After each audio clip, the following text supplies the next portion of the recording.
तो पिछले एपिसोड में हमने देखा कि जिनहू चेयरमैन के जिम में जाता है, जहां जिनहू का जापान के हंटर के गोटो से लड़ाई होता है। आखिर में जापान के हंटर और साउथ कोरिया के हंटर जिनहू और गोटो को रोक लेते हैं ताकि इससे कोई बड़ी तबाही ना हो। अंत में जिनहू जापान के हंटर के शेडो में अपना एक शेडो सोल्जर को डिप्लॉय कर लेता है और फिर जिनहू चेयरमैन को जेजू आइलैंड जाने से मना कर देता है। अगली सुबह जापान के और साउथ कोरिया के हंटर जेजू आइलैंड रेड पर जाते हैं, जहां उनका प्लान ये रहता है कि जापान के हंटर जेजू आइलैंड को चारों तरफ से घेर लेंगे, जिससे वहां की चींटियों को वो मार गिराएंगे। और इसके बीच मौका देखकर साउथ कोरिया के हंटर अंदर घुस जाएंगे, जिससे वो एंट क्वीन को मार गिराएंगे और इसी से ये लड़ाई खत्म हो जाएगी। अब आगे देखते हैं। सीजन 11 की शुरुआत जेजू आइलैंड से होती है, जहां हमें जेजू आइलैंड के चारों तरफ कुछ शिप नजर आती है। शिप में बैठे हंटर्स उस शिप के रेडियो सिग्नल के जरिए एंट्स के सिग्नल्स को जाम कर रहे हैं, जिससे ये होगा कि वहां की जो एंट्स है वो अपनी एंट क्वीन को सिग्नल नहीं भेज पाएंगी। इससे उनके बीच का जो आपस में कांटेक्ट है वो बंद हो जाएगा। अगले सीन में जो जापान के हंटर से चार्ली, डेल्टा, ब्रावो वो जेजू आइलैंड को घेर लेते हैं और वहां के एंट्स के साथ फाइट करते हैं। इसके बाद सीन शिफ्ट होता है और जो कोरिया के हंटर से वो एक केव में चले जाते हैं, जहां उनको काफी सारी टनल्स नजर आती है और वो ये देखकर शॉक्ड हो जाते हैं कि इनमें से कौन सा एंट क्वीन का टनल है।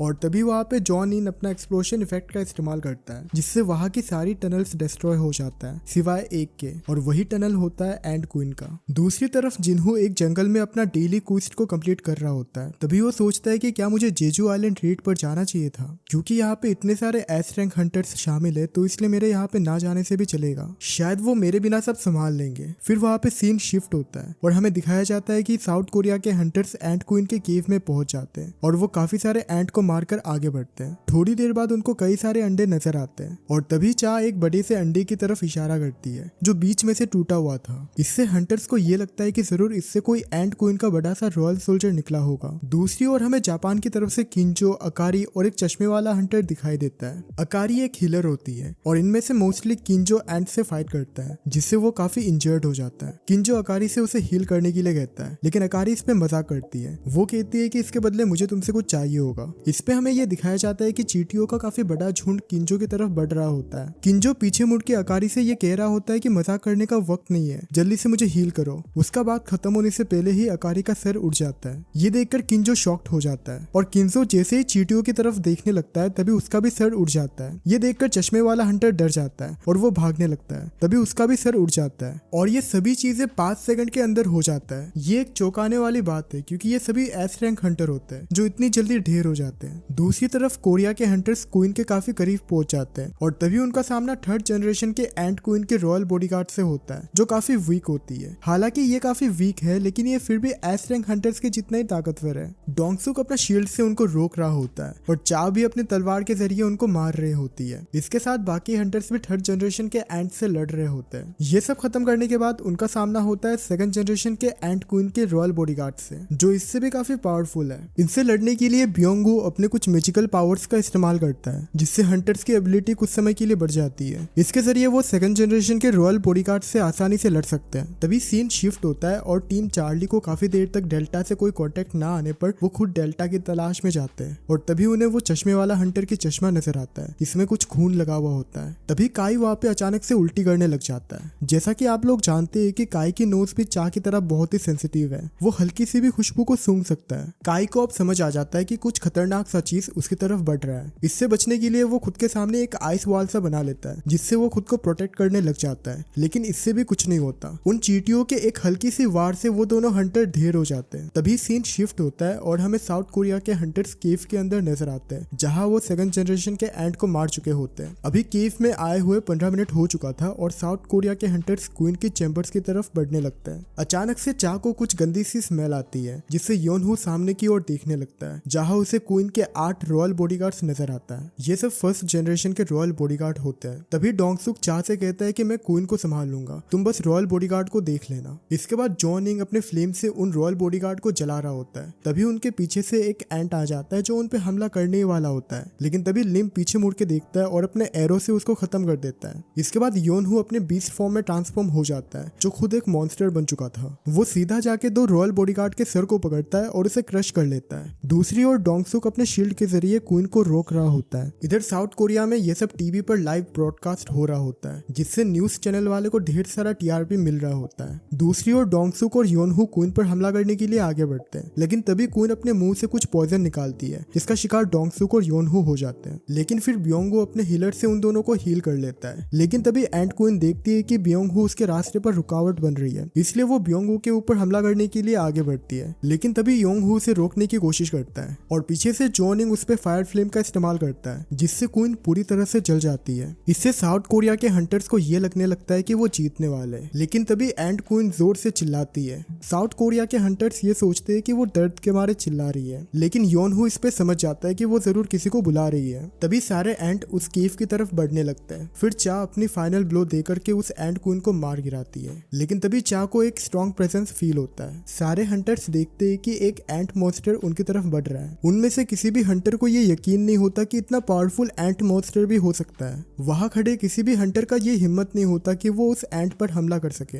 यहाँ तक कि सब हंटर वहां पे फ्रीज हो जाते हैं, जो हिल डुल भी नहीं पाते। वहां सबसे बुरी हालत तो चा की हो जाती है, जो उस एंट मॉन्स्टर का बदबू बर्दाश्त नहीं कर पाती है। वो एंट मॉन्स्टर उनके करीब से होकर गुजर जाता है और वो क्वीन के सामने जाकर खड़ा हो जाता है। जब वो क्वीन को मरा हुआ देखता है तब वो जोर से रोर करने लग जाता है। उसका रोर इतना पावरफुल होता है कि वहां खड़े सारे हंटर्स डर के मारे छुप जाते हैं, लेकिन चा वहीं पे खड़ी रहती है। तभी वो एंट मॉन्स्टर चा के पीछे चला जाता है और चा को अपने हाथों से जोर का धक्का मारता है, जिससे चा बहुत दूर उड़ के चली जाती है। इससे चा अधमरी से हो जाती है। डोंगसुक अपने शील्ड से उस एंट मॉन्स्टर को रोकने की कोशिश करता है, लेकिन एंट मॉन्स्टर अपने एक पंच से उस शील्ड को तोड़ देता है और वो डोंगसुक के दोनों हाथों को उखाड़ लेता है। तभी योनहू, लिम और जॉनिंग उस एंट मॉन्स्टर पर हमला करने के लिए आगे बढ़ते हैं, लेकिन वो एंट मॉन्स्टर उन सभी को अधमरी सी हालत में कर देता है। लेकिन तभी ब्योंगू अपना एक मैजिकल स्किल इस्तेमाल करने लग जाता है। इससे ये होगा कि वो कुछ समय के लिए इनविजिबल हो जाएगा, जिससे कोई भी उसको देख नहीं पाएगा और वो ऐसा करके डोंगसुक के हाथों को ठीक कर सकता है। पर इसमें प्रॉब्लम ये है कि इसका इस्तेमाल होने तक उसका बॉडी फ्रीज रहेगा।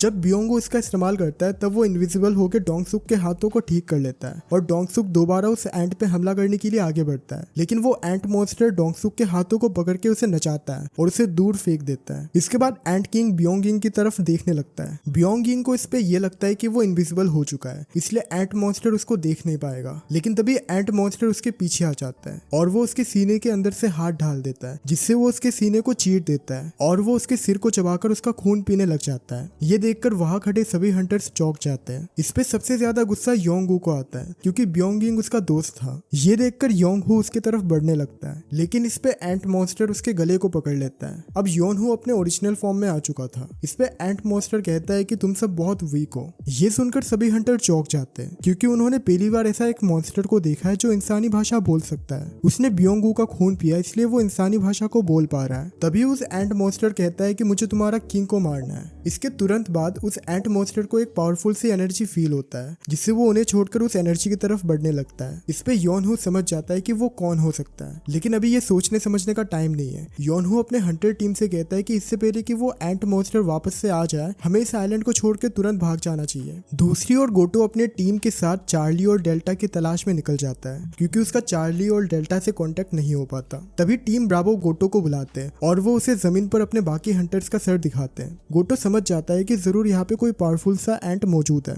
तभी गोटो को एक स्ट्रॉन्ग प्रेजेंस फील होता है। इसके बाद वहाँ पे एंट मॉन्स्टर आ जाता है और वो एक लड़की के सर को उखाड़ देता है। गोटो ये देखकर अपने बाकी हंटर्स से कहता है कि तुम लोग यहाँ से चले जाओ, मैं इसको संभाल लूंगा, और वो ये कहकर तलवार निकालता है। तभी एंट मॉन्स्टर उससे पूछता है कि क्या तुम यहाँ की किंग हो। गोटो को उस एंट मॉन्स्टर से एक पावरफुल सा एनर्जी फील होता है, जो हूबहू जिन्हू से आता है। गोटो को बड़ा गर्व होता है। वो कहता है कि हाँ, मैं ही यहाँ का किंग हूँ, और इसके तुरंत बाद हमें गोटो का सर जमीन पे नजर आता है। दूसरी ओर साउथ कोरिया के हंटर्स एंट से घिर जाते हैं। हालांकि ये एंट दूसरे एंट के बराबर बहुत ही कमजोर है, लेकिन उनकी संख्या बहुत ज्यादा हो जाती है और साउथ कोरिया के हंटर्स किंग से लड़ने के बाद बहुत ज्यादा वीक हो जाते हैं, साथ ही वो इंजर्ड भी हो जाते हैं। लेकिन इसमें जॉनिंग बहुत कम इंजर्ड होता है, इसलिए वो अपने फ्लेम के जरिए उन एंट को दूर रख रहा होता है। जॉनिंग भी कुछ समय बाद थक जाता है। जब चींटियां उन पे हमला करने के लिए आगे बढ़ती है, तब उनके बॉडी से शेडो आर्मी बाहर आ जाती है। हमने पिछले एपिसोड में देखा था कि जिन्हू उनके शेडो में अपना एक शेडो आर्मी को डिप्लॉय कर लेता है, इसलिए वो बाहर आ जाते हैं और एंट से लड़ने लगते हैं। तभी जिन्हू को ये एहसास हो जाता है कि वहाँ पे जरूर कुछ ना कुछ गड़बड़ है, और वो अपना शेडो एक्सचेंज के जरिए वहाँ पे एक्सचेंज हो जाता है और वो उनसे लड़ने लगता है। जिन्हू अपने सभी शेडो सोल्जर्स को वहाँ पे बुला लेता है और ये काफी बड़ा सा मोमेंट होता है। ये देखकर लिटरली गूस बम्स आ जाता है और इसी के साथ ये एपिसोड वहीं पे खत्म हो जाता है। अब वीडियो को खत्म करने से पहले आपके लिए एक सवाल है, जिन्हू ने जेजू आइलैंड जाने से मना क्यों करा था?